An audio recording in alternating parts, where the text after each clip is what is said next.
따라해 볼까요? 두려워하지 말라. 사랑하는 성도 여러분, 오늘 우리는 마태복음 10장 24절에서 33절의 이 말씀을 통해서 예수님께서 제자들에게 주신 강력한 권면, 두려워하지 말라는 이 권면의 음성을 듣게 됩니다. 이 말씀은 2000년 전에 제자들이 복음을 전파하면서 그들이 겪게 될 고난과 또 박해 속에서 예수님께서 주신 말씀이죠. 예측 불가능한 그런 전도의 현장 속에서 그들이 겪게 될 수많은 환난과 고난들이 있겠지만, 그러나 너희들은 오늘 복음을 전하는 그 일을 두려워하지 말라, 그렇게 권면하고 있는 것이죠. 이 말씀은 오늘 우리의 삶에도 적용이 되어집니다. 불안한 시대를 살아가는 우리에게 오늘 이 하나님의 말씀은 동일하게 적용되는 말씀인 것이죠. 많은 사람들이 경제적 어려움을, 또 관계에서의 갈등을, 또 건강상의 문제를 겪습니다. 세상의 소식 속에서 들려오는 끊임없는 두려움에 사로잡히곤 합니다. 연이틀 내린 비로 말미암아서 우리나라 전역에 있어서 많은 지금 재해가 일어나고 그 가운데서 슬픔을 당한 그런 가정들도 참 얼마나 많이 있습니까?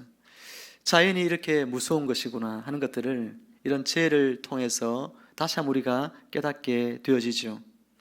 우리는 예상하지 못한 삶의 자리에 다가오는 수많은 우리를 두렵게 하는 일들을 만나게 됩니다.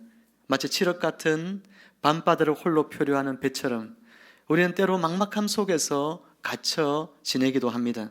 하지만 오늘 말씀은 우리가 더 이상 이러한 두려움에 갇혀 살 필요가 없음을 분명하게 우리에게 알려주십니다. 왜냐하면 예수님께서는 우리가 두려워하지 않아도 될 이유들을 우리에게 분명하게 가르쳐 주기 때문이지요. 오늘 본문에서는 우리가 두려워하지 않을 세 가지 이유에 대해서 성경은 말씀해 줍니다. 이 말씀을 통해서 우리 안에 있는 이 두려움들을 우리가 직면하고, 그리고 흔들리지 않는 평안과 또 주님 주시는 참된 용기로 우리가 세상 가운데 나아가는 주의 거룩한 백성들이 다 되시기를 주님의 이름으로 축복합니다. 우리가 두려워하지 않아도 될 첫 번째 이유는 뭐냐면 모든 감추어진 것이 드러나기 때문이다 하는 것입니다. 예수님은 먼저 제자들에게 제자의 길에는 고난이 따른다는 사실을 분명하게 밝히십니다. 24절 말씀에서 제자가 그 선생보다 또는 종이 그 상전보다 높지 못하다, 그렇게 이야기하고 있죠. 스승이 고난을 받는다면 제자들은 당연히 고난을 받는다는 이야기입니다. 25절 말씀에서 집주인을 바알세불이라 하였거든 하물며 그 집 사람들이랴. 예수님 자신이 사탄의 우두머리라는 비난을 받았듯이 제자들 또한 세상의 조롱과 비난과 박해를 받게 될 것을 예고하고 있습니다. 여러분, 바알세불, 이 말의 뜻은 유대인들이 가장 경멸적으로 부르는 이방인 신의 모습입니다. 열왕기하 1장 2절에 보면 에그론의 신 바알세붑이란 말이 나오는데, 구약에는 그 뜻이 파리의 신, 여러분 날아다니는 파리 있죠? 그 파리의 신으로 그렇게 의미가 되어 있지만 후대에는 그 의미가 조금 더 경멸적으로 바뀌어져서 유대인들에게 이것은 똥파리의 왕, 그렇게 이것을 불렀습니다. 똥파리의 왕이라. 그러니 사람들이 예수님을 누구라고 불렀다고요? 똥파리의 왕이다, 이렇게 불렀다는 이야기예요. 예수님을 향해서 그렇게 부른다면 예수님을 따르는 예수님의 제자들에게 대해서는 사람들이 무엇이라고 부르겠냐 하는 것입니다. 이 말씀을 들은 제자들의 마음에는 아마도 앞으로 겪게 될 미지의 고난에 대한 막연한 두려움들이 엄습했을 것입니다. 그때 예수님께서 제자들에게 하신 말씀이 26절 말씀인데, 26절 말씀 같이 한번 읽어볼까요? 시작.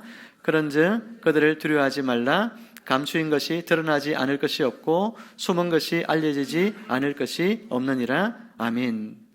예수님께서 모든 것이 다 드러나게 될 때가 온다라고 이야기합니다. 그러니 너희들은 두려워하지 말라고 이야기합니다. 너희가 광명한 데서 말하고 주위에서 전파하라, 그렇게 말씀합니다. 이 말씀은 결국 너희가 진리라는 거예요. 너희가 진정한 빛이라는 의미입니다.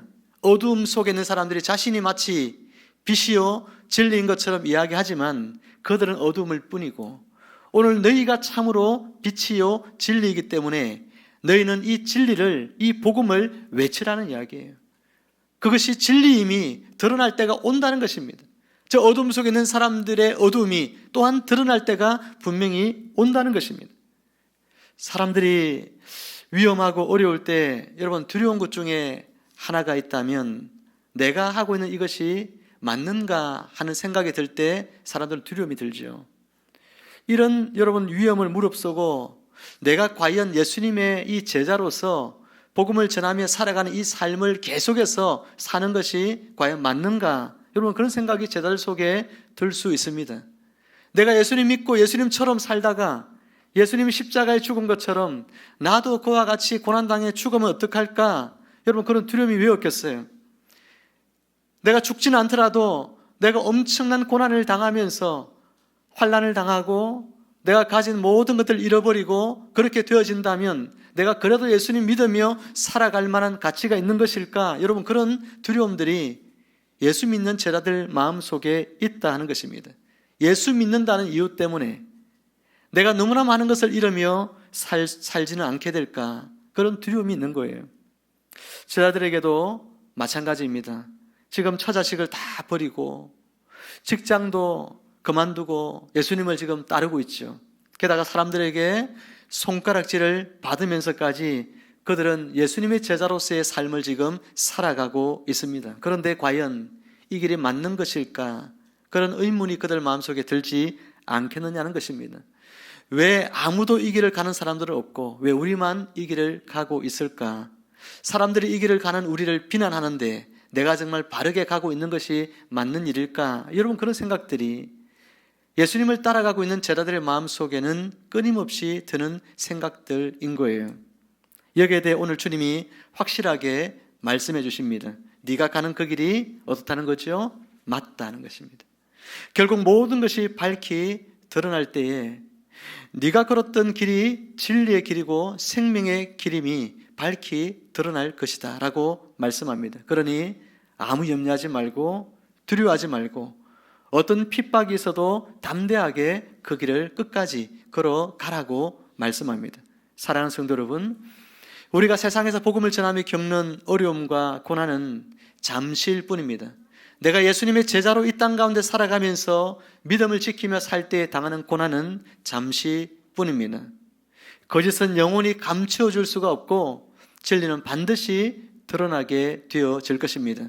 악한 자들의 음모와 불의는 언젠가 백일하에 드러날 것입니다. 하나님의 공의는 반드시 실현되어 주겠죠. 그러므로 우리는 잠시 고난을 겪더라도 낙심하거나 두려워할 필요가 없습니다. 우리가 믿는 진리와 우리가 따르는 복음은 결코 감추어지지 않고 마침내 승리할 것이기 때문에 그러합니다. 사랑하는 성도 여러분, 이 확신을 가지고 담대함을 얻으시기를 주님의 이름으로 축복합니다. 용기를 가지고 어떤 박해와 고난 속에서도 내가 받아들인 이 복음이 진리고 또한 내가 확신 가운데 전하는 이 복음이 진리요, 이 복음만이 세상을 어둠에서 구원할 수 있고 사람들을 진리 가운데로 인도할 수 있고 죽음 속에 가는 그 영혼들을 영생의 삶으로 이끌 수 있음을 여러분 굳게 믿고 확신하는 가운데서 용기를 가지고서 흔들리지 마시고 여러분 믿고 있는 이 믿음을 붙드시고 이 복음을 전하는 삶을 끝까지 여러분 증거하며 살아가는 이 일, 이것이 가장 가치롭고 복된 길임을 확신하며 살아가는 여러분 모두가 되시기를 주님의 이름으로 축원합니다. 축원합니다. 제가 몽골 땅에 가보니까 간지레 목사님이 하신 말씀 중에 제가 굉장히 은혜가 되었던 말씀이 뭐냐면 지금도 한국 교회로부터 지원을 받고 있어요. 매달 일정에게 생활비를 지원을 받습니다. 물론 얼마 되지 않는 금액이긴 하죠.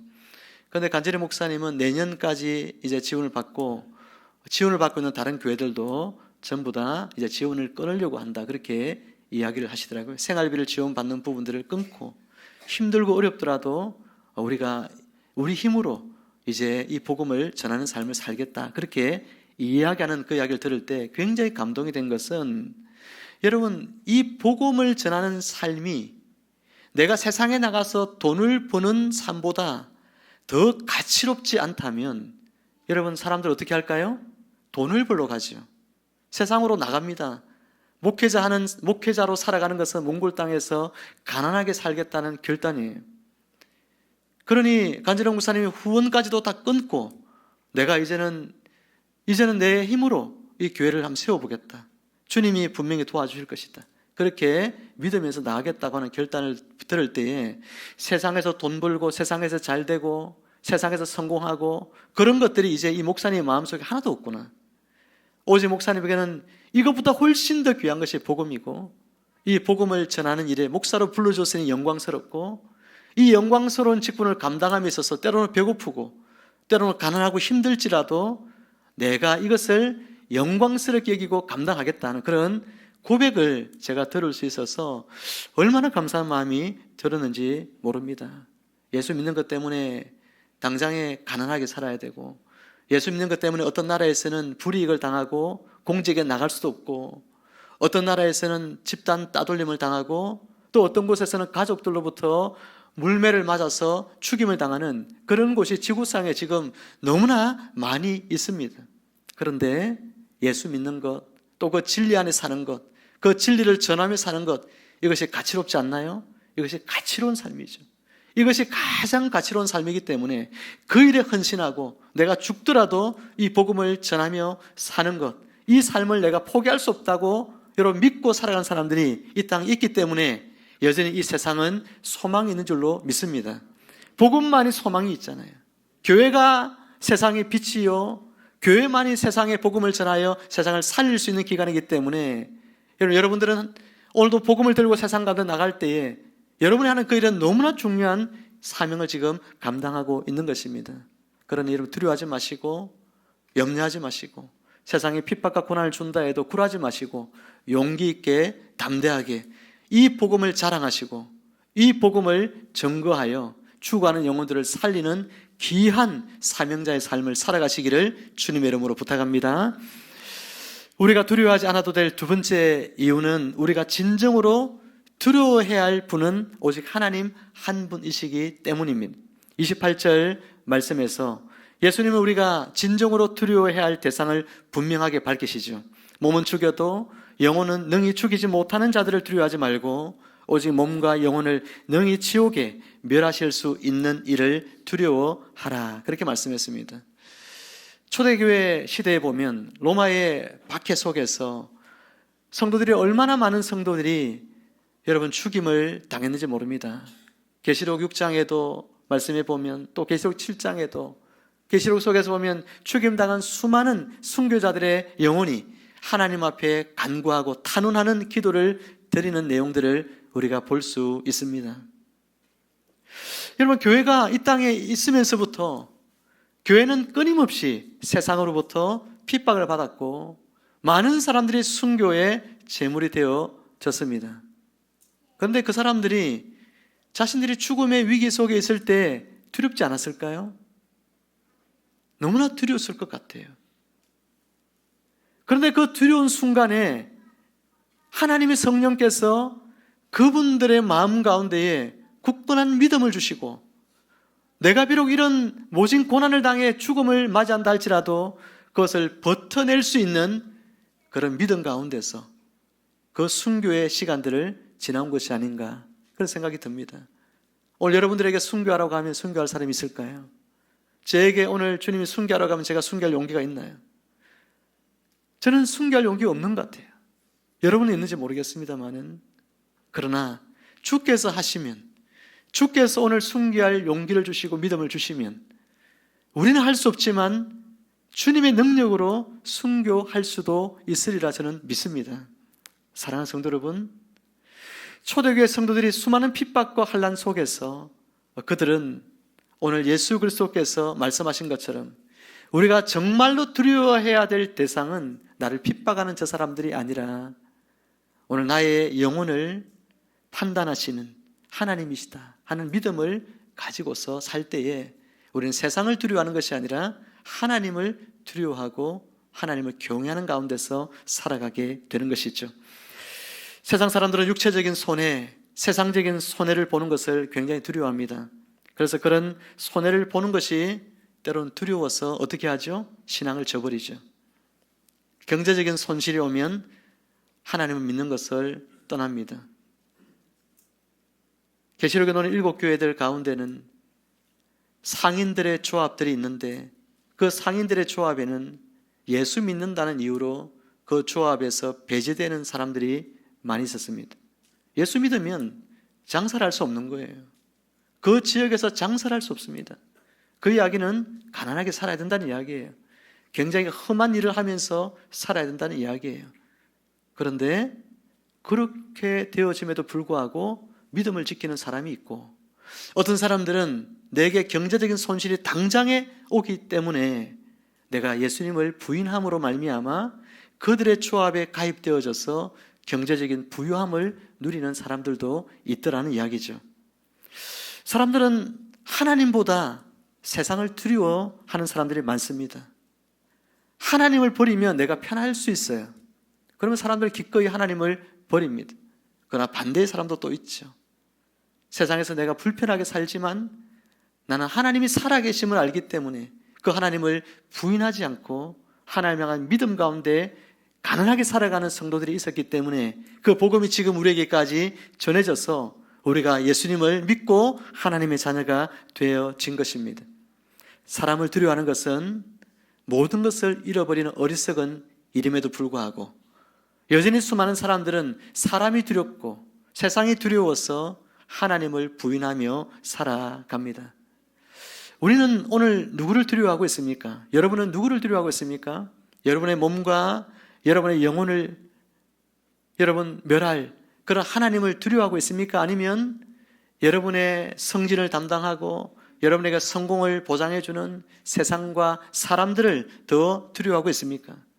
여러분 인생의 생사화복을 세상이 주관한다고 믿고 있습니까? 아니면 하나님이 여러분의 생사화복을 참으로 주관하고 계시다고 믿고 있습니까? 하나님을 두려워한다는 것은 그분을 무서워한다는 이야기가 결코 아닙니다. 하나님의 주권과 그분의 권능을 내 삶 속에서 인정하며 사는 것입니다. 그분의 섭리하심을 내가 인정하면서 사는 것입니다.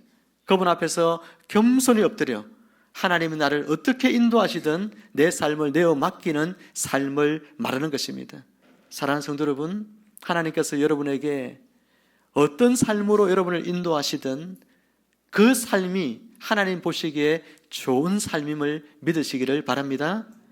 때로는 고난이 오고 예수 믿는 것 때문에 어려움을 겪게 될지라도 그것이 여러분의 삶에 좋은 것이기 때문에 하나님이 여러분에게 그것을 허락하신다고 생각하시고 그것 또한 감사함으로 받는 성도님들이 되시기를 주의 이름으로 축복합니다. 반대로 여러분 삶이 편안해지고 세상적인 복을 많이 누릴지라도 그것이 하나님이 기뻐하시는 일이 아니고 하나님 원치 않는 방법으로 얻어지는 것들이라면 그와 같은 것들을 기꺼이 포기할 수 있는 마음들이 필요한 것입니다. 내가 가난할지라도 하나님의 뜻대로 살면 그것이 행복한 거예요. 내가 가난할지라도 하나님이 기뻐하시는 대로 살아가는 사람들에게는 두려움이 없습니다. 우리가 하나님을 바르게 경외할 때 세상의 어떤 두려움도 우리를 굴복시킬 수 없습니다. 왜냐하면 우리가 하나님의 손 안에 있음을 확신하기 때문입니다. 그러므로 여러분의 참된 안전과 영원한 운명이 누구의 손에 달려 있습니까? 세상 사람들의 손에 달려 있는 것이 아니라 하나님의 손에 달려 있음을 믿으시기를 바랍니다. 그래서 여러분을 위협하는 세상의 그 어떤 위협 앞에서도 담대하시기를 주님의 이름으로 축원합니다. 축원합니다. 우리 마지막으로 우리가 두려워하지 않아도 될 세 번째 이유는 하나님께서 지극히 작은 것까지도 돌보시는 사랑의 하나님이시기 때문입니다. 29절 말씀을 함께 읽어보겠습니다. 29절입니다. 시작. 참새 2마리가 한 아사리온에 팔리지 않느냐? 그러나 너희 아버지께서 허락하지 아니하시면 그 하나도 땅에 떨어지지 아니하리라. 아멘. 29절 맞죠? 다시 읽어볼까요? 시작. 참새 2마리가 한 아사리온에 팔리지 않느냐? 그러나 너희 아버지께서 허락하시지 아니하시면 그 하나도 땅에 떨어지지 아니하리라. 아멘. 여러분, 아사리온이라고 하는 이 화폐의 단위는 가장 작은 화폐의 단위인데 이 한 아사리온에 살 수 있는 것이 뭐냐면 빵 한 조각이에요. 빵 한 조각에 지나지 않습니다. 근데 이 한 아세라니로 참새 2마리를 살 수 있으니까 참새 1마리의 가치가 얼마죠? 빵 반 조각밖에 안 될 만큼 아주 하찮은 존재다 이야기예요. 가치 없고 하찮은 존재인 이 참새 1마리의 생명까지도 하나님께서 어떻게 하시죠? 세심하게 돌보고 있다는 이야기. 하나님의 섭리가 아니면, 하나님이 돌보시지 아니하시면 이 참새 1마리, 아무것도 아닌 가치 없는 이 참새 1마리의 생명도 떨어지는 법이 없는 것입니다. 이 참새 1마리와 여러분의 생명을 비교하면 여러분의 생명을 얼마나 더 귀하고 존귀하냐 하는 것이죠. 한번 따라해 봅니다. 옆에 분에게 이렇게 축복해 볼까요? 당신은 참새보다 귀합니다. 시작.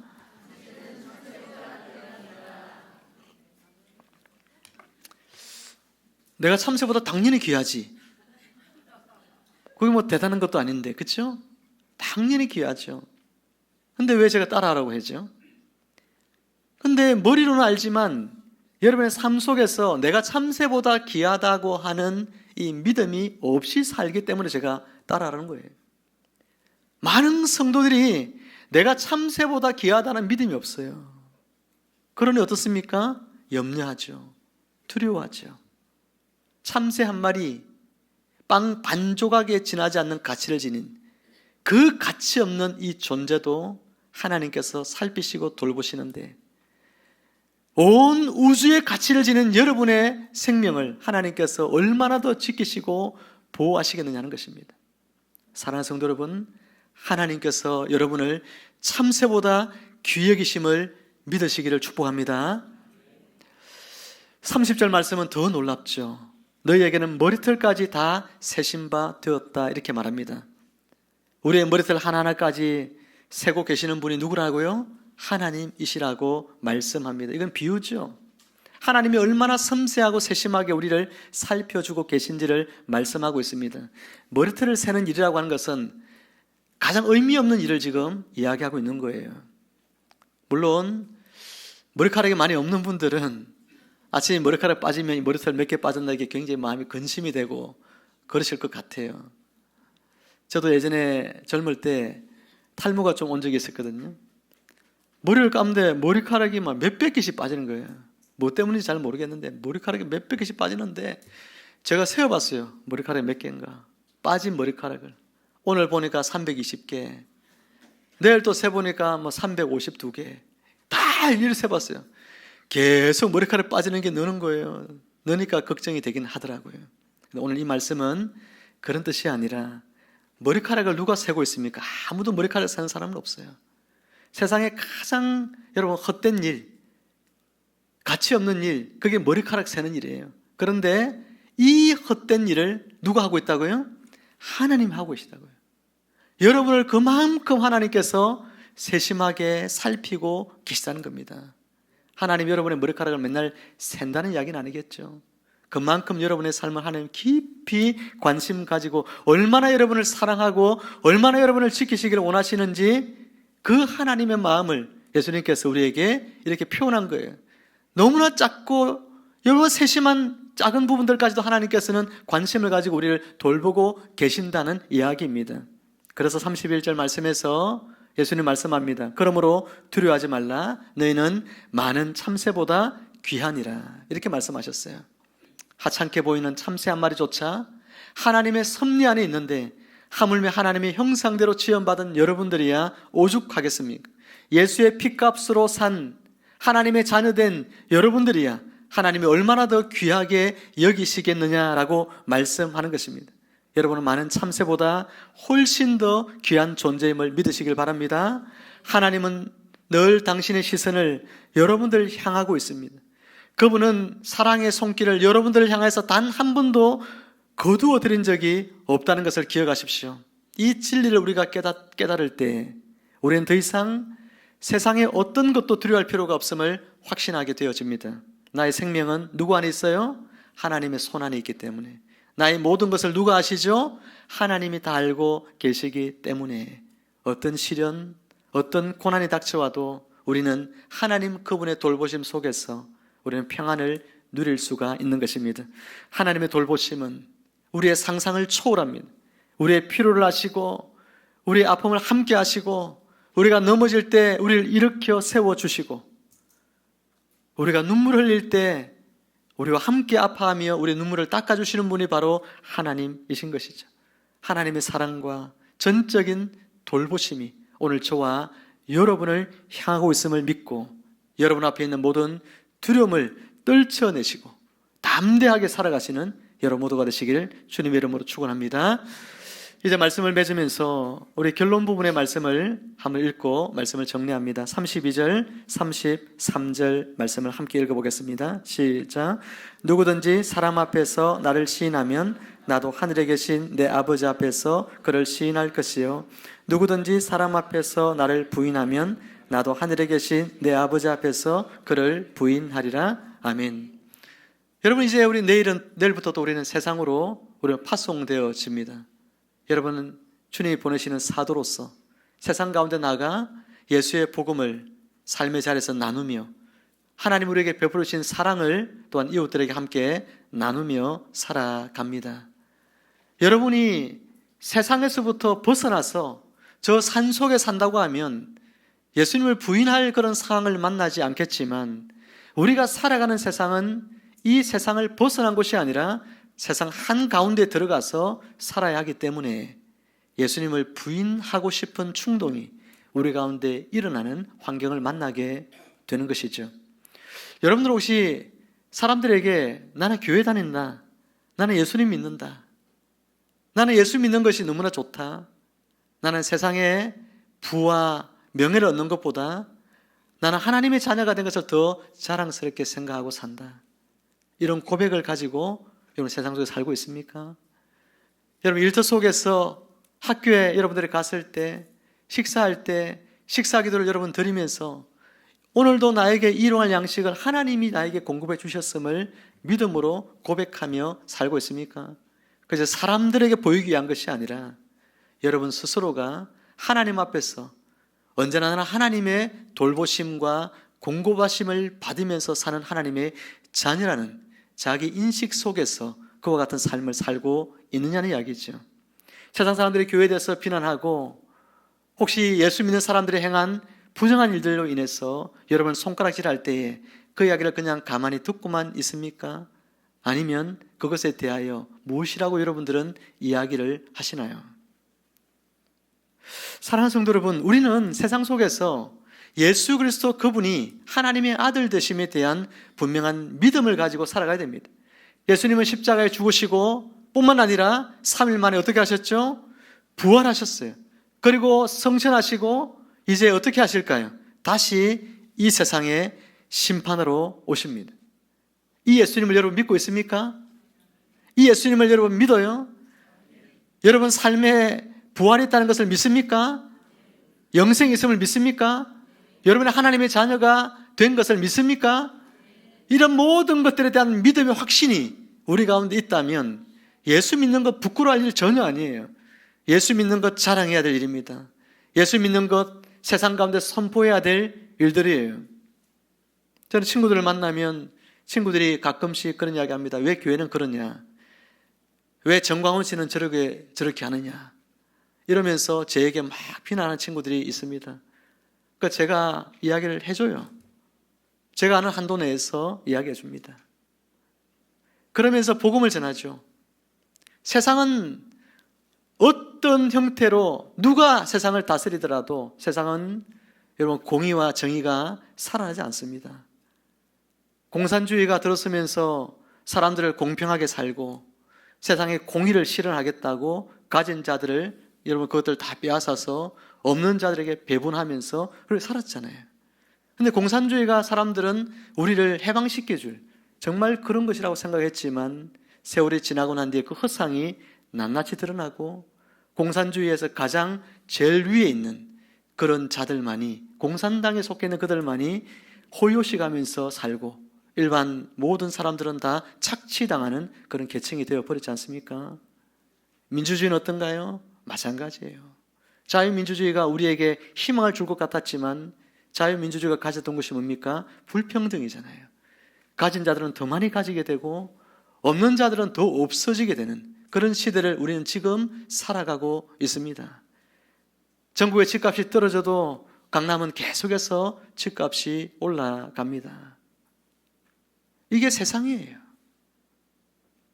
사랑하는 여러분, 이런 세상 속에서 사람들이 오늘 예수 믿는 사람들을 향하여 손가락질하고 교회를 향하여서 비난하고, 여러분 그렇게 할 때 여러분들은 그들에게 무엇이라고 이야기를 하겠느냐는 것입니다.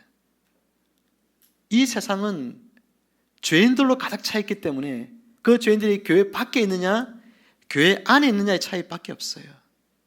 교회 안에 있다고 다 의인이 아니에요. 교회 안에 있어도 우리는 다 죄인들이잖아요. 이 세상은 교회 밖에 있는 죄인과 교회 안에 있는 죄인들로 이루어져 있어요. 이런 세상에 참된 공의와 정의가 세워질 수 있을까요? 어렵습니다. 우리는 그런 사회를 세우기 위해서 힘을 다하지만, 그러나 그 나라는 예수님께서 재림하여 오셔서 완성되어지는 나라 속에서만 가능한 일들입니다. 그러니 우리는 그 나라를 소망하고 그 나라의 왕이신 예수님을 세상 속에 전해야 되는 거예요. 그 예수님만이 세상에 참된 공의와 정의를 세우시러 오실 것이다. 그분의 나라에서만이 그와 같은 삶을 살아가게 될 것이다. 어느 누구도 불평부당한 일이 없고, 불의한 자가 성공하고 의로운 자가 멸시받는 그런 세상이 아니라, 의로운 자는 의로운 자의 상을 받고 불의한 자들은 불의한 자의 벌을 받는 그런 정의로운 사회는 예수 그리스도 왕 되신 주님이 세우신 나라 안에서만 가능하다 하는 것을 여러분들 세상 사람들에게 전할 수 있어야 하는 것입니다. 말씀을 맺습니다. 우리가 살아가는 세상 속에는 이렇게 두려움이 많습니다. 예수님께서 오늘 제자들에게 3번에 걸쳐서 본문에서는 두려워하지 말라, 두려워하지 말라, 두려워하지 말라 분명하게 말씀하셨어요. 이 말씀 우리에게 주시는 말씀입니다. 이 말씀 붙드시고 세상 가운데로 나가서 주님의 이 복음만이 세상을 살릴 수 있는 유일한 빛이요 생명이기 때문에 이 복음을 힘써 전하시는 여러분 되시고, 이 복음을 자랑하는 여러분의 삶이 되어지기를 주님의 이름으로 축원합니다. 기도하겠습니다. 사랑에 충만하신 아버지 하나님, 오늘 말씀을 통해 우리의 마음속 깊이 자리 잡고 있던 두려움을 들여다보게 하시고 예수님의 음성으로 두려워하지 말라는 생명의 권면을 듣게 하심을 감사드립니다.